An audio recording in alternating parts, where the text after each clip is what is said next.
O Senhor esteja convosco. Ele está no meio de nós. Proclamação do Evangelho de Jesus Cristo segundo Marcos. Glória a vós, Senhor. Naquele tempo, Jesus disse à multidão: o reino de Deus é como quando alguém espalha a semente na terra. Ele vai dormir e acorda noite e dia. E a semente vai germinando e crescendo, mas ele não sabe como isso acontece. A terra, por si mesma, produz o fruto. Primeiro aparecem as folhas, depois vem a espiga, e por fim os grãos que enchem a espiga. Quando as espigas estão maduras, o homem mete logo a foice, porque o tempo da colheita chegou. E Jesus continuou: com que mais poderemos comparar o reino de Deus? Que parábola usaremos para representá-lo? O reino de Deus é como um grão de mostarda, que ao ser semeado na terra, é a menor de todas as sementes da terra. Quando é semeado, cresce e se torna maior do que todas as hortaliças, e estende ramos tão grandes que os pássaros do céu podem abrigar-se à sua sombra. Jesus anunciava a palavra usando muitas parábolas como estas, conforme eles podiam compreender. E só lhes falava por meio de parábolas. Mas quando estava sozinho com os discípulos, explicava tudo. Palavra da salvação. Glória a vós, Senhor. Caríssimos irmãos e irmãs e que nos acompanham pelas redes sociais, a primeira leitura de hoje é o famoso grande pecado de Davi. É importante notar que Davi é o menino dos olhos do Antigo Testamento. Tanto é que Jesus é chamado de filho de Davi. Mas mesmo assim, não impede que caia gravemente. E não foi pequeno o tombo. A paixão, né? Sempre a carne cegou. Ele quis Betsabé para si. E ainda colocou o marido na frente de batalha para ser morto. É muito grave o que Davi fez. Por que Jesus ainda quis, ou o próprio Deus, né? Porque filho de Deus, elevar Davi a ponto de ser chamado na sua vida terrestre de filho de Davi, um homem tão pecador? Porque não tem jeito, nós não vamos conseguir estar neste mundo isento de pecado, de quedas. Mas qual é a diferença de Davi para Saul? Saul era orgulhoso. Saul não quebrou o queixo. Quis se justificar. E já vou adiantando. Quando vocês confessarem, não fica se justificando. Se vocês querem treinar a humildade, fala os pecados, quantas vezes foi, concretos, não são pecados gerais. O orgulho, eu sou orgulho. Quem que não é? O pecado original está em todo mundo, né? Mas não fala assim, padre, mas é porque eu fiz isso, porque a pessoa que o senhor... Não, fala o pecado. Isso vai ajudar você a não se aproximar de Saul e mais de Davi. A diferença de Davi com Saul está no Salmo. Vamos ler? Esse Salmo foi feito por Davi em vista desse pecado da primeira leitura.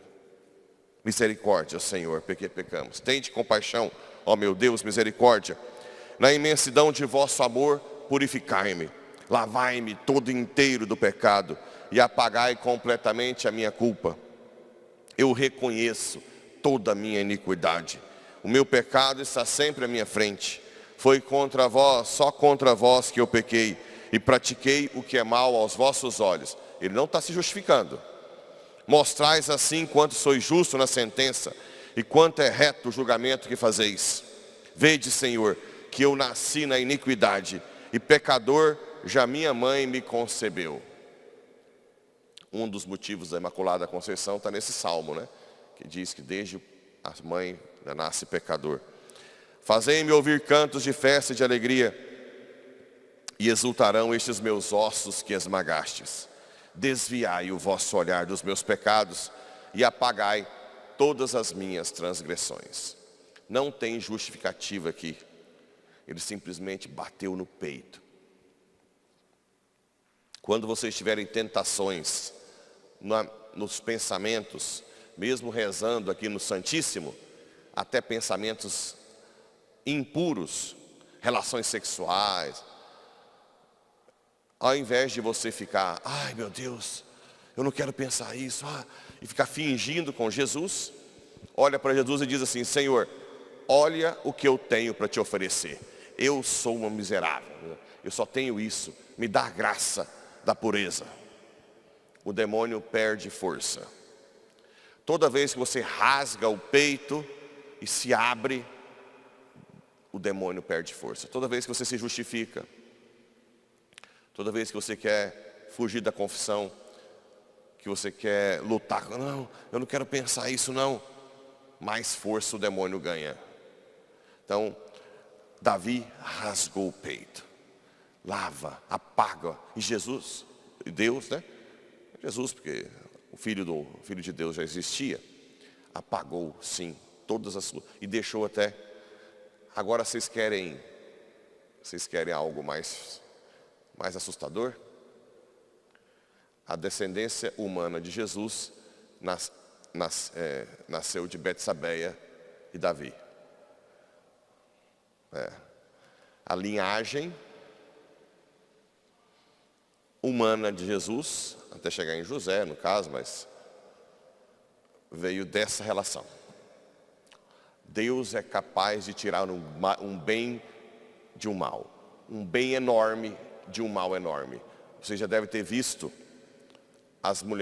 algumas mulheres estupradas, que não quiseram abortar e criaram seus filhos com amor. E os filhos hoje dão uma grande alegria. Há uma falsa ideia na sociedade de que você pune o inocente. Você deve punir o estuprador, não a criança que está no ventre. Ah, não, mas gera trauma. Isso é mentira. Não existe trauma por manter uma gestação. Existe um trauma muito maior de abortar. Eu já atendi muitas mulheres que me procuraram para confessar ou para direção espiritual, que depois de um aborto provocado, não dormem à noite, ouvem choros de crianças, não podem ver uma criança que começa a chorar. Isso é um trauma maior do que o estupro, está mais que provado. O que o Satanás quer fazer é criar uma mobilização na sociedade para matar o inocente, que não tem nada a ver. É uma criança inocente. Ah, mas não é uma criança. Prova com a medicina. Desde a fecundação é um ser humano, não muda nada. O que tem é nutrição, só. Do embrião até o ser humano, só há um desenvolvimento orgânico interno. Não acrescenta nada, já tem DNA, tem tudo. Com poucas semanas o coração está batendo. É um crime mais grave. Madre Teresa de Calcutá dizia que todos os castigos do mundo são por causa de tantos abortos provocados. São quase 70 milhões no mundo. E existem pessoas dentro da igreja infiltradas, ideologizadas, que querem amenizar a gravidade, né? Que até criticam quem é pró-vida, perseguem dentro da própria igreja. Pessoas que são instrumentos de Satanás, desde leigos até a alta hierarquia da igreja. Pessoas que estão ali, instrumentos de Satanás, e que Deus vai cobrar caro, né? Nunca se mata o inocente. O trauma é muito maior. E procurem para vocês virem depois o tanto de mães que, apesar do estupro, hoje tem uma criança que é o seu melhor amigo, um filho que o conduz, porque Deus também honra, né? A mãe que faz isso. E na pior das hipóteses, você pode gerar a criança e dar para adoção, se você acha que não, mas nunca matar, né? Então Deus tira um bem. São Paulo participou da morte de Estevão. A roupa de Estevão foi colocada nos pés de São Paulo, primeiro mártir da igreja. Tanto é que a gente comemora no dia seguinte do Natal, né? E, apesar disso, ele teve uma conversão e se tornou um grande apóstolo. Uma coluna da igreja, de um pecador que perseguia os cristãos e foi conivente com o martírio do primeiro mártir após Cristo, tirando João Batista, claro, que foi após a paixão, morte e ressurreição de Cristo, né? Foi o primeiro mártir. Dali, Deus tirou a coluna da igreja. Se você tem algum pecado que você fica se condenando, lute, mas com humildade. Reconheça que nós somos miseráveis e Deus vai tirar um bem. E aí vai acontecer o que está no Evangelho. O reino de Deus é como que alguém espalha uma semente na terra. Ela vai dormir e acorda, noite e dia, e a semente vai germinando e crescendo. Você vai vindo aqui na missa diária. Quem é de missa diária e for fiel, você vai ver que no final do ano você vai ser outra pessoa, nada a ver do que você nunca foi na história. Porque a semente vai crescendo, você vai tendo virtudes, dons do Espírito Santo, fortaleza, né? Prudência, justiça, temperança, fé, esperança, caridade. Você vai se tornando uma pessoa cada vez mais forte. Você vai vendo o mundo com outros olhos. Sem provação? Não. Mas o reino dos céus vai crescendo. Os seus valores vão mudando. Quem tem compulsão de comprar, não vai comprar mais. Quem fica nessas coisas de pornografia ou buscando felicidade somente no prazer, vai achar isso ridículo. Porque não existe alegria maior que vem do alto, né? Com que poderemos comparar o reino? É como um grão de mostarda, que ao ser semeado na terra, é a menor das sementes. Quando você chega na igreja, com seus pecados, suas misérias, você parece que não tem mais jeito, você já está triste. Mas aí você simplesmente deixa o Espírito Santo agir. Fala, Senhor, eis-me aqui, que eu morra, Tu vivas em mim. E Ele vai agindo cada vez mais.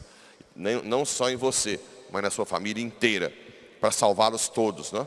E quando cresce, se torna maior que todas as hortaliças. Ali, na morte de Estevão, o sangue dele entrou no coração de São Paulo, depois se tornou o que ele é, né? E estende-se ramos tão grandes que os pássaros do céu podem abrigar-se. Muito bem. Então, a palavra de Deus tem força em si. Por isso que eu não deixo de falar a verdade na homilia. Mesmo que alguém fique com raivinha de mim.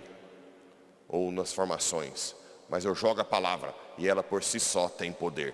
Pode ser que um dia ela germine, né? Mas como eu expliquei ontem, eu falar a verdade, quem está em pecado grave, por estar numa condição ou outra, não quer dizer que eu estou expulsando da igreja. Pelo contrário, essas pessoas que estão em pecado devem permanecer na igreja. E, tirando comungar, ou ser ministro da comunhão, alguma coisa, ou catequista talvez, o resto pode participar de tudo, viu? Tudo. Tudo. Ser festeiro, pode fazer leitura. Ah, mas é pecador. Nós todos somos. Você tem que estar na igreja. Agora, a verdade sairá daqui. É uma pena que o orgulho cega, né? Porque a verdade é para te libertar, é para te amar. Se eu não quisesse o seu bem, eu não diria a verdade. Deixaria você perdido por aí, pela sua amizadezinha, pelo seu dinheiro, talvez, né? Ou pelo... Não. O dízimo é importante para Deus, mas antes de tudo, eu quero a sua alma. Eu quero a sua alma. Que Nossa Senhora traga muitas almas de bom Jesus e do Brasil e do mundo para Deus. Assim seja. Amém.